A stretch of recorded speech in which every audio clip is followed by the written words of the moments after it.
Sud Radio. Bonjour Charles. Ah bonjour. Prenons des nouvelles donc de Charles Edrich, coincé au nord du Canada dans ce passage nord-ouest, donc entre l'extrême nord du Pacifique et l'extrême nord de l'Atlantique. Charles, vous êtes près du but? Oui, donc en principe, il faut pas vendre la peau de l'ours blanc avant de l'avoir tué, mais bon, sauf vraiment mauvaise surprise, normalement ça doit être bon. Je suis à 100 km à peu près de l'arrivée.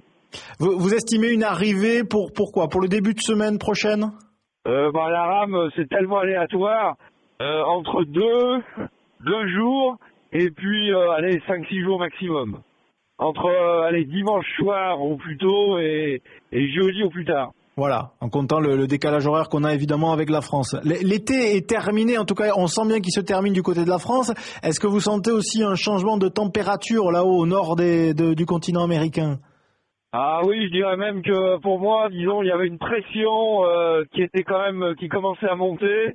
Il était vraiment urgent que j'arrive au but parce que tout peut regeler maintenant. Je peux tout d'un coup avoir des moins 30, moins 20, moins 30, et là ça sonne évidemment pas bon du tout pour moi. Pour l'instant, j'ai des moins 8, moins 9 à son minimum. Mais c'est pas grave, à cette température, la mer elle gèle pas donc. Donc je suis obligé d'enlever la glace de mon banc de nage pour ramer. En tout cas la nuit. En plus les nuits sont de plus en plus longues et même pendant quand il y a des nuages, je suis obligé d'allumer la frontale même en plein jour. Donc. Oui, ça commence à être compliqué pour vous. Heureusement, vous approchez du but. Ça fait de nombreux jours désormais que vous êtes parti. Charles Edrich, comment va le niveau physique? Comment va la forme? Parce que c'est éprouvant tout de même ce que vous faites tous les jours. Bon, ça peut paraître surprenant, mais je suis en pleine forme. Je dirais même que je suis je suis certainement plus en forme qu'au départ. Parce que je suis entraîné, les mains, c'est-à-dire toutes les ampoules, tout ça maintenant c'est fait, j'ai de la corne, j'ai les automatismes. Ça paraît peut-être là aussi étonnant, mais de dormir de temps en temps, de pas dormir du tout. Il y a eu 4-5 jours où j'ai quasiment je me suis jamais couché plus de 20 minutes. Donc même si évidemment j'ai l'habitude, pour revenir vraiment pour être vraiment dans l'élément, il faut un peu de temps. Donc pour gérer, j'ai pas de chauffage. Aujourd'hui là actuellement je suis comme un poisson dans l'eau. Donc je suis en pleine forme. Et puis en plus le fait que l'arrivée soit plus très loin, évidemment, ça facilite les choses. Oui, ça motive évidemment. Alors il y a sûrement des auditeurs qui nous écoutent qui doivent se dire mais il est fou ce Charles Edrich. À chaque fois qu'on en parle sur l'antenne de Sud Radio, c'est pour raconter des épopées incroyables. Il y a en plus de l'effort physique et du record que vous allez battre, puisque vous êtes un petit peu à la chasse au record sur tous les continents et sur tous les moyens de locomotion possibles. Il y a aussi le côté scientifique. Il y a la découverte. Il y a l'écologie. Vous avez des messages à faire passer à travers tout ça? Oui, alors ce passage nord-ouest donc à la rame, c'était absolument pas possible de l'envisager il y a une dizaine d'années. Donc là, je suis en train de le boucler, donc 6000 km. Et la calotte glaciaire, elle fond, c'est indiscutable.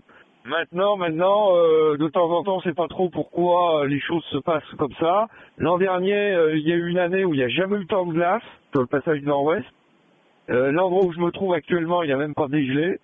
Et cette année, par contre, c'est une véritable débâcle.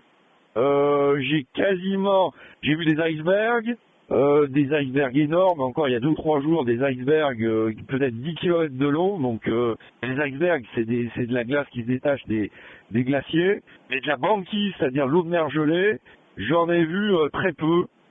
Et c'est jamais arrivé, je crois, de mémoire d'Esquimaux qui ont aussi peu voire quasiment pas de glace estivale sur le passage nord-ouest. Alors justement, tiens, en parlant d'Esquimaux, est-ce que vous êtes tout seul dans la nature ou est-ce que vous croisez des gens? Ah non, je croise absolument personne. Il faut savoir que il y a un village Esquimaux, Inuit précisément, on va dire pour faire simple, à peu près tous les 500 km. Oui. Là, où je me trouve, c'est plus grand que la zone, hein, on va dire c'est plus grand que la France, et il doit y avoir en tout et pour tout, allez, on va essayer d'estimer 2000 habitants, hein, pas plus. Non, depuis 1000 kilomètres, j'ai croisé personne, hein. Ouais. Si ce n'est un bateau de croisière, un bateau de croisière arctique. Non, il y a personne, il y a des villages esquimaux. Hein, je me suis arrêté à peu près dans tous les villages sur 6000 kilomètres. J'ai dû faire à peu près une dizaine ils appellent ça des communautés. Donc, d'ailleurs, les Esquimaux, les Inuits, sont extrêmement chaleureux. De toutes les expéditions que j'ai pu faire, c'est vraiment un peuple fantastique. Ils me voient arriver, quelle que soit la situation. La première des choses, c'est leur porte ouverte pour me donner à manger, à boire, etc. Et ils sont extrêmement intéressés. En général, il y a deux questions qui viennent tout de suite. C'est d'où vous venez. Alors quand je dis que je viens de nommer détroit de Bering, pour eux, c'est comme si j'étais un extraterrestre. Et après, tout de suite derrière, ils viennent voir comment j'arrive à vivre à l'intérieur de ce tout petit bateau. Ouais. C'est sûr que, bon, à mon avis, ils doivent pas voir grand monde aussi. C'est pour ça que l'accueil doit être très chaleureux. Mais j'imagine que vous, le retour à la civilisation, qui sera donc possible en milieu de semaine prochaine, va vous faire drôle un petit peu aussi.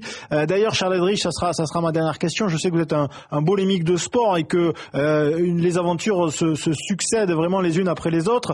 Quelle sera votre prochaine étape? Quel sera votre prochain rêve fou et expédition? Alors des projets, j'en ai des tas, hein, sur tous les terrains du monde. Maintenant, il y en a une qui est absolument arrêtée, c'est record de vitesse sur le désert Simpson en Australie. Donc ça sera pour juillet donc 2016. Mm-hmm. Et puis avant ça, je suis en train de voir quelle expédition je pourrais monter. Probablement, ça sera le désert de Gobi, avec le Taklamakan, qui est un des déserts les plus durs du monde. Là, ça sera aussi, disons, une première en autonomie complète. Voilà, encore des rêves un peu fous. J'imagine que vous avez le temps, hein, sur votre canot là, de réfléchir à tout ça et de prévoir en effet toutes les prochaines aventures que vous allez pouvoir faire dans les années qui viennent. Merci beaucoup, Charles Eldridge, de ce grand bol d'air, et on vous souhaite donc de finir votre passage du Nord-Ouest dans de bonnes conditions, donc en espérant qu'en début de semaine prochaine vous soyez arrivé à bon port et de retour en France peut-être pour la semaine prochaine. Merci beaucoup, Charles Eldridge, et bon courage. Merci beaucoup, c'est un plaisir. Au revoir.